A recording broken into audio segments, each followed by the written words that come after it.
Israel's Prime Minister is convening his cabinet as he weighs expanding the war in Gaza.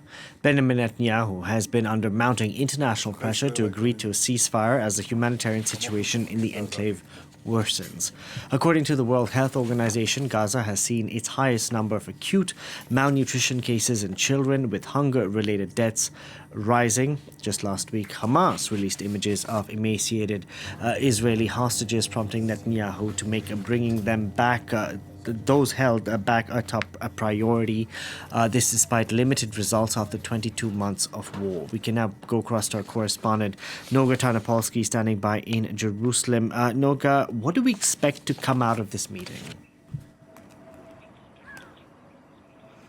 Hi, Delano. Well, we have a little bit of breaking news. The Prime Minister has not spoken within the Israeli media, but he just gave an interview to Fox News. And it seems that he wants to have his cake and eat it too. What do I mean? It appears that he wants to occupy Gaza. He told Fox News, when asked, does Israel plan to take full control over Gaza? He responded, that's what we intend to do. He said Israel will take full military control over Gaza, but he doesn't appear willing to take the price for that, either diplomatically or financially. So what he said is that Israel will take full control of Gaza, decapitate, get rid of Hamas, and then hand the enclave over to a new administration.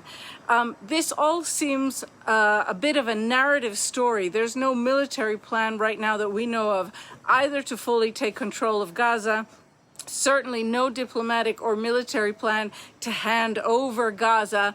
This seems to be the line that he is currently saying. Again, before his cabinet vote, he's expected to have a majority for the takeover of Gaza, for a full military campaign there, although we are hearing slight creaks of one or two ministers who may dissent. Yeah, it's also unclear about who he would hand over to armed forces in Gaza, presumably not Hamas, so who would fill in the void.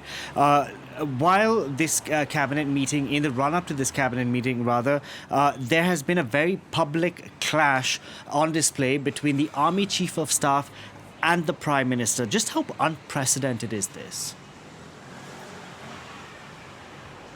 Completely and totally unprecedented, Delano. Nothing like this has ever been seen. The government is pushing a policy, an extreme policy, against the express advice of the army. It's gotten to such a point where the Army Chief of Staff today, General Eyal Zamir, by the way, a new Army Chief of Staff handpicked by Mr. Netanyahu, came right out and said that the army will continue to firmly hold and express its point of view against the occupation of Gaza.